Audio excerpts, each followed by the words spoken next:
دلوقتي بقى بعد ما غسلنا الجزرة كده هنقطعها كده.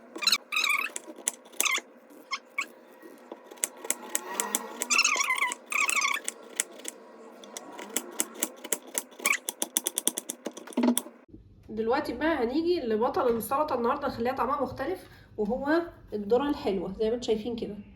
احنا نفتح العلبة دي دلوقتي وهناخد منها معلقة كبيرة هنحطها على السلطة دي، هيديها طعم مختلف تماما زي ما انتم شايفين كده. هي بتتفتح بمنتهى السهولة.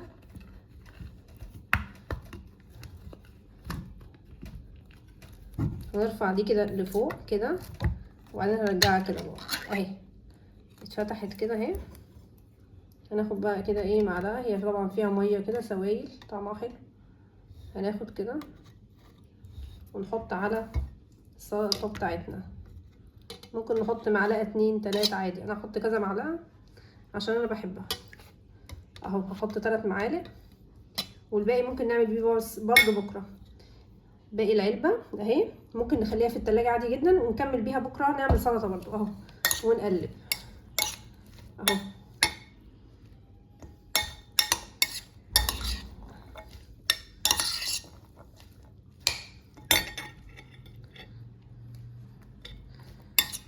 ده بقى منظر السلطة بتاعتنا.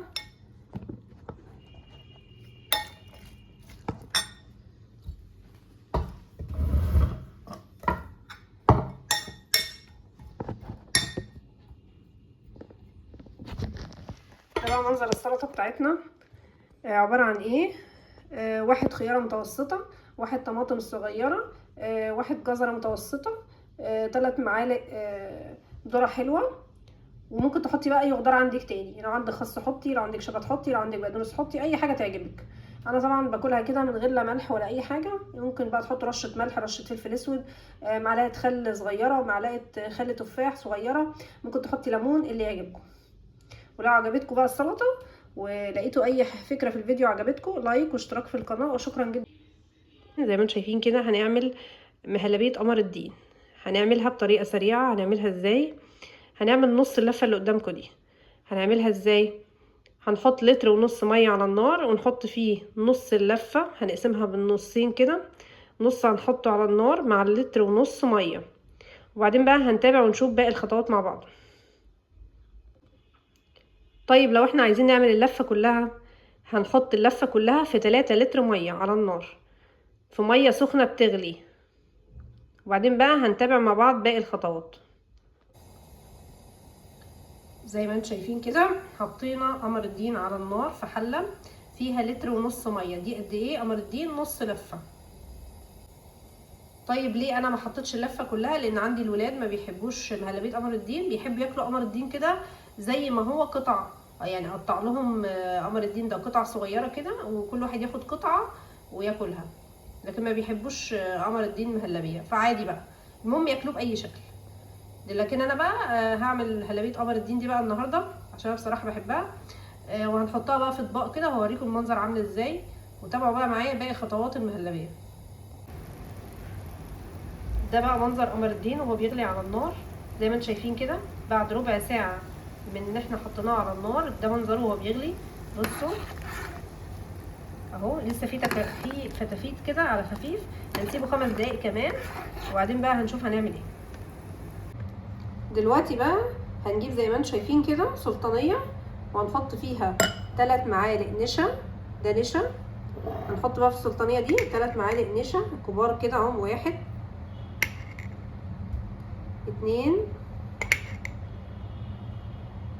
3.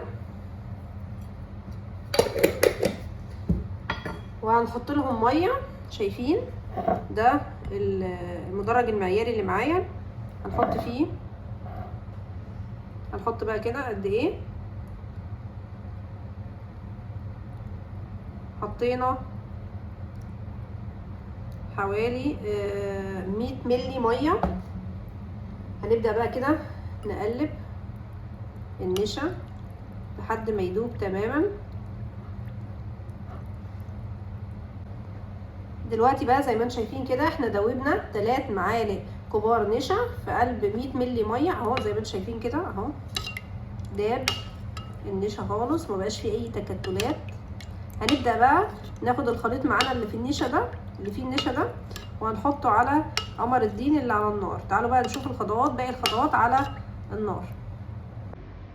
حطينا بقى السكر على قمر الدين كده، وهنزود بالمضرب اليدوي ده لحد ما السكر يدوب تماما. هنفضل نقلب كده لحد ما نلاقيه يدوب تماما، نيجي نشوف بالمعلقه نلاقيه داب تماما. دلوقتي السكر داب بسرعه معانا، ليه؟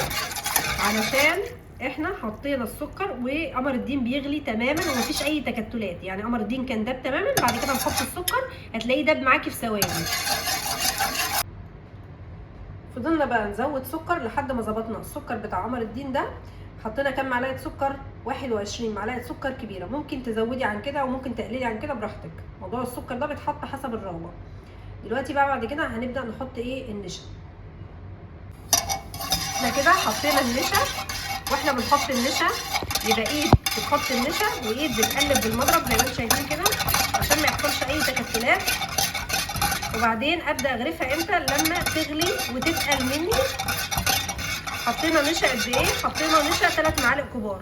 طيب احنا لو عايزينها كده هتطلع المهلبيه خفيفه، سمكها خفيف.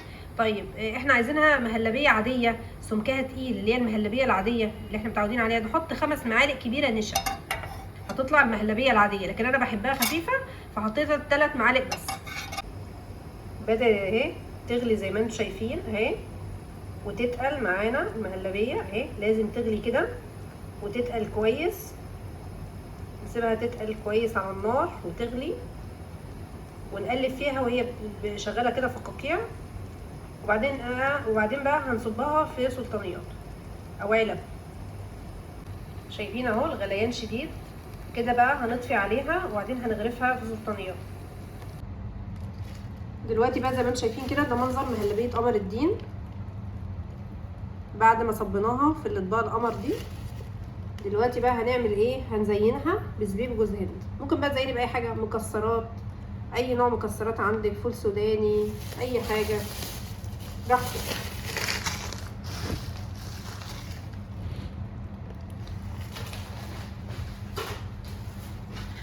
فاحنا بقى هنبدا كده نزينها زي ما انتم شايفين كده. اي حاجه عندك متوفره، في ناس بتحب تاكلها ساده عادي برضو، شوفي عندك بيحبوا ايه واعملوا لهم وخلاص. انا عندي اهو متوفر زبيب وهزينها برضو بجوز هند وخلاص على كده. والهنا والشفا. زي ما قلت لكم بقى انا حطيت 3 معالق نشا. انا بحب المهلبيه تكون خفيفه سايله كده، لكن الطريقه الصحيحه ان انا بحط قد ايه نشا المهلبيه عشان تطلع تقيله كده زي ما المعتاد متعودين عليها، وتبقى نيجي نقطمها كده بالمعلقه نلاقيها قطعه تطلع في ايدينا بالمعلقه. نحط 5 معالق نشا هتلاقيها بقى طلعت مظبوطه معاكي وتقيله في الطبق، وتيجي تقطعيها كده تطلع قطع بالمعلقه زي ما انتم شايفين كده. قربنا نخلص تزيين.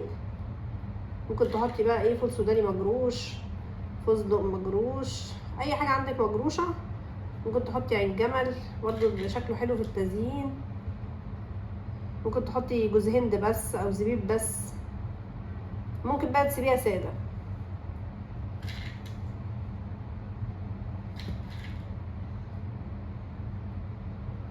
دلوقتي بقى هنحط جوز الهند. طبعا الزبيب مفيد جدا وجوز الهند مفيد جدا، عشان كده انا دايما احطهم على وش الحاجات اللي بناكلها دي، وبيدوا سعرات حراريه خاصه ان احنا صايمين. اهو نحط بقى جوز هند رشه كده على كل طبق.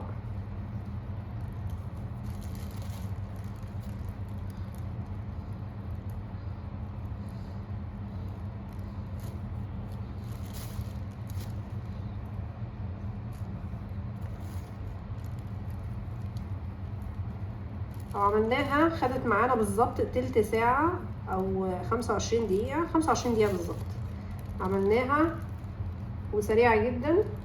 بالنسبة لأنواع كتيرة حلويات بتاخد وقت طويل على النار وبتاخد وقت طويل في الفرن وطبعا عملناها بسرعه.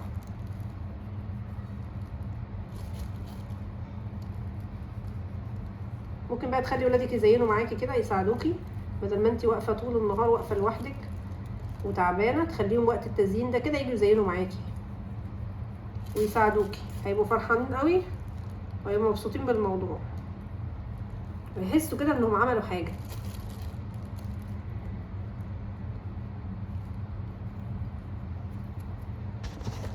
اهو ده بقى المنظر زي ما انتم شايفين كده، منظر المهلبيه بتاعتنا بعد ما اتعملت وبعد ما اتزينت، والهنا والشفا.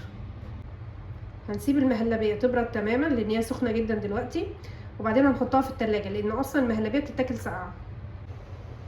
دلوقتي بقى زي ما انتم شايفين هقول لكم ازاي عملنا الاكل في تلت ساعه او ربع ساعه. اول حاجه عملنا اسهل خضار وهو الملوخيه، خدش معانا 5 دقايق. تاني حاجه طلعنا علبه سمبوسه من اللي انا كنت مفرزاها معاكم وقليناها بسرعه.